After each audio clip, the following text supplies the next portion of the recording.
بسم اللہ الرحمن الرحیم۔ السلام علیکم۔ امید ہے کہ آپ تمام ناظرین خیر و عافیت سے ہوں گے۔ آج کی ویڈیو میں ہم آپ کو حضرت ابو سفیان رضی اللہ تعالی عنہ کے قبول اسلام کے بارے میں بتائیں گے اور ان کی زندگی کے حالات و واقعات کے بارے میں بھی آپ کو آگاہ کریں گے۔ ابو سفیان رسول اللہ صلی اللہ علیہ وآلہ وسلم کے ہم عمر تھے۔ یہ نبی اکرم صلی اللہ علیہ وآلہ وسلم کے چچا زاد بھائی تھے۔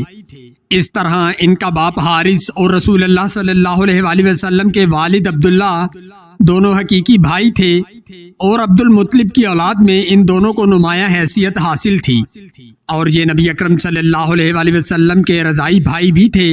وہ اس طرح کہ دائی حلیمہ سعدیہ نے دونوں کو ایک ساتھ دودھ پلایا تھا۔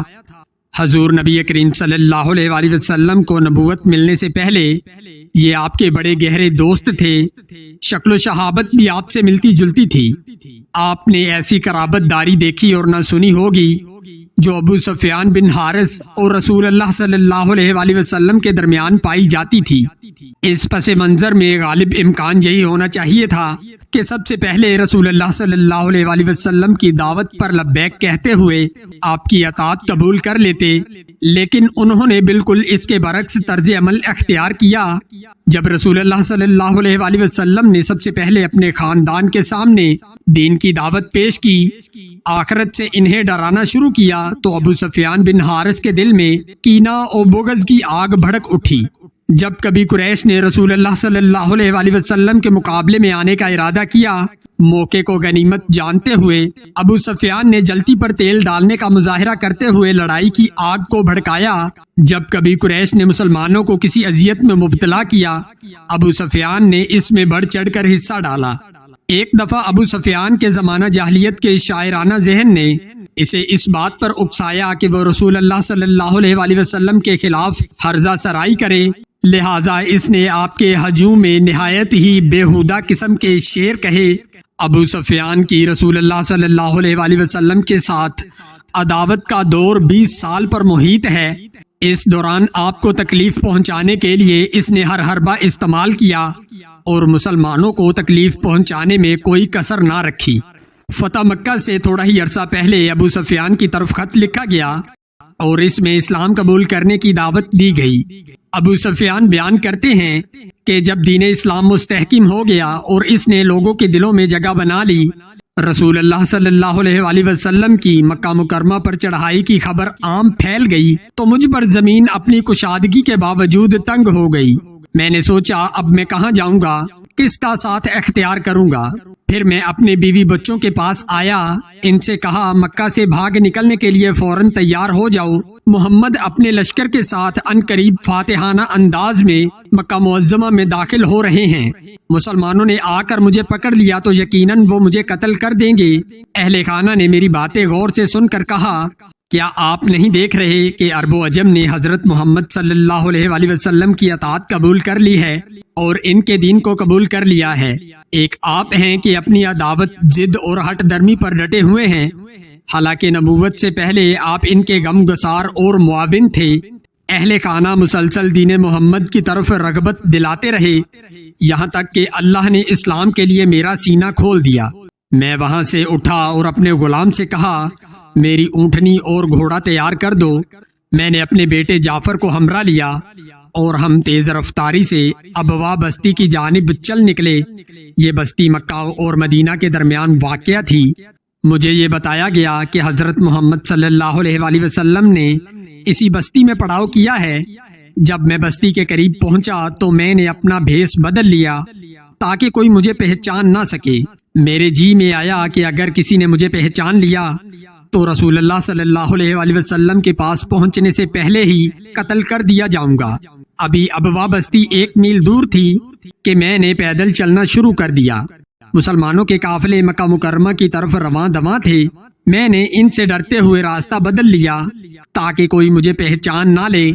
اچانک میں کیا دیکھتا ہوں کہ رسول اللہ صلی اللہ علیہ وآلہ وسلم سامنے اپنی سواری پر نمودار ہوئے، تو میں دوڑ کر آپ کے سامنے جا کھڑا ہوا، چہرے سے نقاب ہٹایا۔ آپ نے دیکھتے ہی مجھے پہچان لیا، لیکن آپ نے نظریں پھیر لی اور چہرہ مبارک دوسری طرف کر لیا۔ میں بھی پہلو بدل کر دوبارہ آپ کے سامنے آ کھڑا ہوا۔ آپ نے پھر اپنا رخ تبدیل کر لیا اور یہ عمل آپ نے کئی مرتبہ دہرایا۔ جب میں نبی اکرم صلی اللہ علیہ وآلہ وسلم کی طرف آ رہا تھا، میرے دل میں ذرہ برابر شک نہ تھا کہ آپ میرے اسلام قبول کرنے سے خوش ہوں گے اور آپ کے صحابہ بھی خوش ہوں گے۔ لیکن مسلمانوں نے جب رسول اللہ صلی اللہ علیہ وآلہ وسلم کا میرے ساتھ بے رخی کا انداز دیکھا تو انہوں نے بھی اپنے تیور چڑھا لیے اور سبھی نے میرے ساتھ بے اعتنائی برتی۔ حضرت ابو بکر رضی اللہ تعالی عنہ ملے، ان کے بھی تیور بدلے ہوئے تھے۔ عمر بن خطاب رضی اللہ تعالی عنہ نظر آئے، وہ ان سے بھی زیادہ غضبناک دکھائی دے رہے تھے، بلکہ انہوں نے میرے خلاف ایک انصاری کو اکسایا تو اس نے مجھے جلی کٹی سنانی شروع کر دی۔ کہنے لگا، اے دشمن خدا، تو وہی ہے جس نے رسول اللہ صلی اللہ علیہ وآلہ وسلم اور ان کے صحابہ کو اذیتیں پہنچائی۔ تو نے آپ صلی اللہ علیہ وآلہ وسلم کی عداوت میں ایڑی چوٹی کا زور لگا دیا۔ یہ انصاری مجھے مسلسل بلند آواز میں ڈانٹ پلائے جا رہا تھا اور مسلمان میری درگتی بنتی دیکھ رہے تھے۔ اتنے میں مجھے میرے چچا عباس نظر آئے۔ میں نے جھپٹ کر ان کا دامن پکڑا اور التجا کی، چچا جان میری مدد کیجیے۔ میرا یہ خیال تھا کہ رسول اللہ صلی اللہ علیہ وآلہ وسلم میرے اسلام قبول کرنے سے خوش ہوں گے، لیکن میرا جو حال ہو رہا ہے آپ دیکھ رہے ہیں۔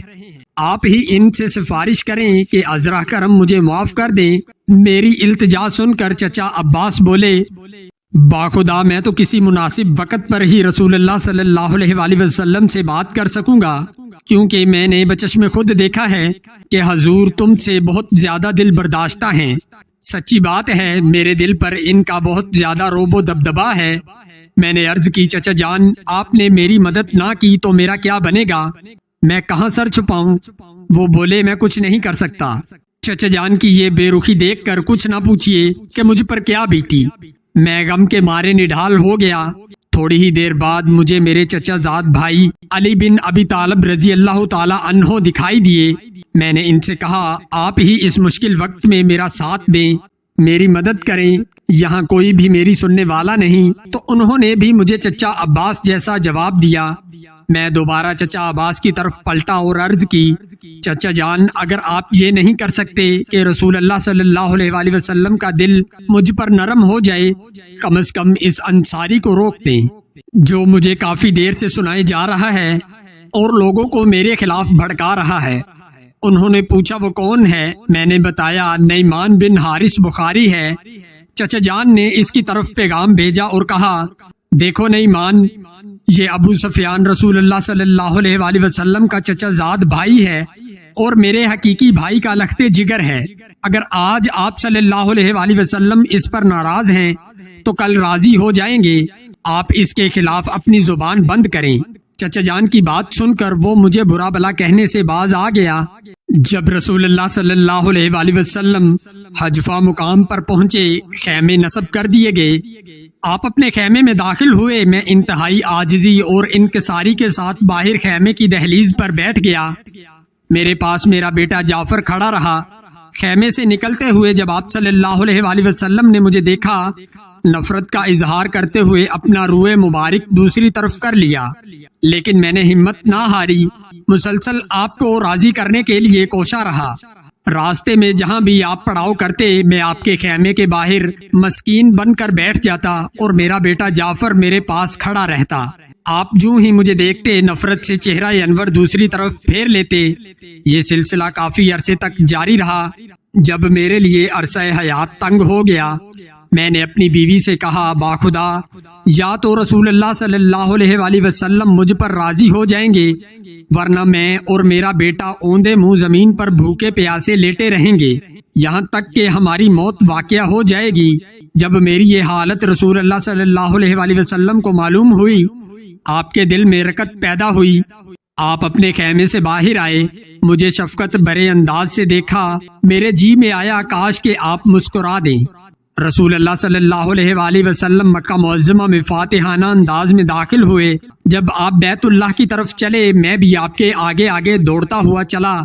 آپ جدھر کا رخ کرتے، میں بھی کسی صورت آپ سے جدا نہ ہوتا۔ غزوہ حنین میں رسول اللہ صلی اللہ علیہ وآلہ وسلم کے خلاف عرب نے اپنی پوری طاقت لگا دی اور آپ کے مقابلے کے لیے اتنی زبردست تیاری کی کہ اس سے پہلے کبھی ایسی تیاری نہ کی تھی۔ کفار نے یہ پختہ عزم کر لیا تھا کہ اس دفعہ مسلمانوں پر ایک فیصلہ کن ضرب لگائی جائے۔ رسول اللہ صلی اللہ علیہ وآلہ وسلم دشمنوں سے برسرے پیکار ہونے کے لیے اپنے جانثار صحابہ کو لے کر سربکف میدان کارزاز کی طرف نکلے تو میں بھی ساتھ ہو لیا۔ جب مجھے مشرکین کا جم غفیر دکھائی دیا، میں نے دل میں کہا خدا کی قسم آج میں سارے دھونے دھو دوں گا۔ رسول اللہ صلی اللہ علیہ وآلہ وسلم آج کارکردگی دیکھ کر یقیناً خوش ہو جائیں گے۔ مجھے امید ہے کہ آج خدا تعالیٰ مجھ پر راضی ہو جائے گا۔ جب دونوں فوجوں میں گھمسان کا رن پڑا، پہلے مرحلے میں مشرکین کا پلہ بھاری ہو گیا۔ وہ مسلسل مسلمانوں کو روندتے ہوئے آگے بڑھتے جا رہے تھے۔ مسلمانوں کے پاؤں اکھڑ گئے۔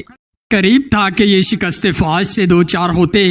اچانک میں کیا دیکھتا ہوں کہ رسول اللہ صلی اللہ علیہ وآلہ وسلم میدان کارزاز میں اپنے گھوڑے پر سوار دشمن کے مقابلے میں چٹان کی طرح ڈٹے ہوئے ہیں۔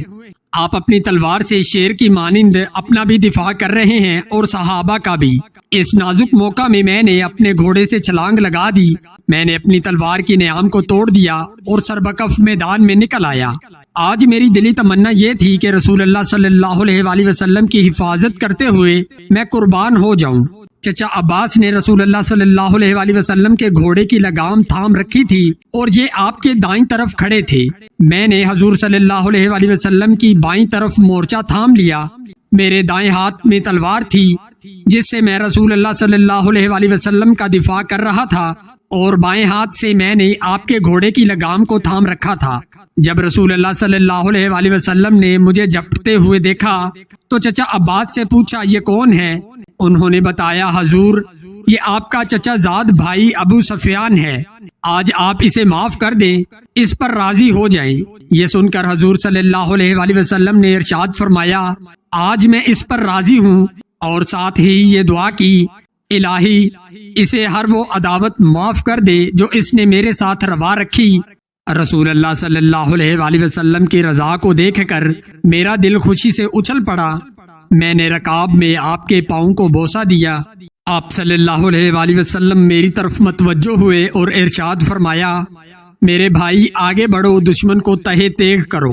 بس میں آپ کا یہ فرمان سن کر دشمن پر ٹوٹ پڑا اور مسلمانوں کو ساتھ ملا کر ایسا زوردار حملہ کیا کہ دشمن کے پاؤں اکھڑ گئے۔ ہم نے 3 میل تک دشمن کو پیچھے دھکیل دیا اور ان کی اجتماعیت کو مختلف سمتوں میں بکھیر کر رکھ دیا۔ غزوہ حنین کے بعد ابو سفیان رسول اللہ صلی اللہ علیہ وآلہ وسلم کی خوشنودی کے مستحق ہو کر آسودہ زندگی بسر کرنے لگے اور آپ کے اخلاق حسنہ سے مستفیض ہونے لگے، لیکن یہ اپنی نگاہیں شرمندگی کی بنا پر آپ صلی اللہ علیہ وآلہ وسلم کے سامنے جھکائے رکھتے۔ جب کفر میں بیتے ہوئے دن یاد آتے تو پریشان ہو جاتے۔ ابو سفیان کو جب وہ دن یاد آتے جو انہوں نے زمانے جاہلیت میں نور الہی اور کتاب مقدس قرآن مجید سے محرومی کی صورت میں گزارے تو زارو کتار رونا شروع کر دیتے۔ ایک دن رسول اللہ صلی اللہ علیہ وآلہ وسلم مسجد میں تشریف لائے۔ ابو سفیان پہلے سے وہاں موجود تھے۔ حضرت عائشہ رضی اللہ تعالی عنہا سے مخاطب ہوئے اور کہا کیا تم جانتی ہو یہ کون ہے؟ عرض کیا نہیں۔ آپ نے فرمایا یہ میرا چچا زاد بھائی ابو سفیان بن حارث رضی اللہ تعالی عنہ ہے۔ آج کل یہ مسجد میں سب سے پہلے آتا ہے اور سب سے بعد یہاں سے جاتا ہے، اور راستے میں چلتے ہوئے اپنی نگاہیں زمین پر گاڑے رکھتا ہے، آنکھ اٹھا کر نہیں دیکھتا اور نہ ادھر ادھر دیکھتا ہے۔ رسول اللہ صلی اللہ علیہ وآلہ وسلم کا جب وصال ہوا، ابو سفیان اتنا روئے جیسے کوئی ماں اپنے اکلوتے بیٹے کی وفات پر نوحہ کنا ہوتی ہے، یا جیسے کوئی دوست اپنے عزیز دوست کی وفات پر آہو بکا کرتا ہے، اور حزن و ملال میں ڈوب کر ایسا مرثیہ کہا جس سے سننے والوں کے رونگٹے کھڑے ہو گئے۔ سیدنا فاروق اعظم رضی اللہ تعالی عنہ کے دور خلافت میں حضرت ابو سفیان رضی اللہ تعالی عنہ نے جب اپنے آپ کو موت کے دہانے پر محسوس کیا تو اپنے ہاتھوں اپنی قبر کھودی۔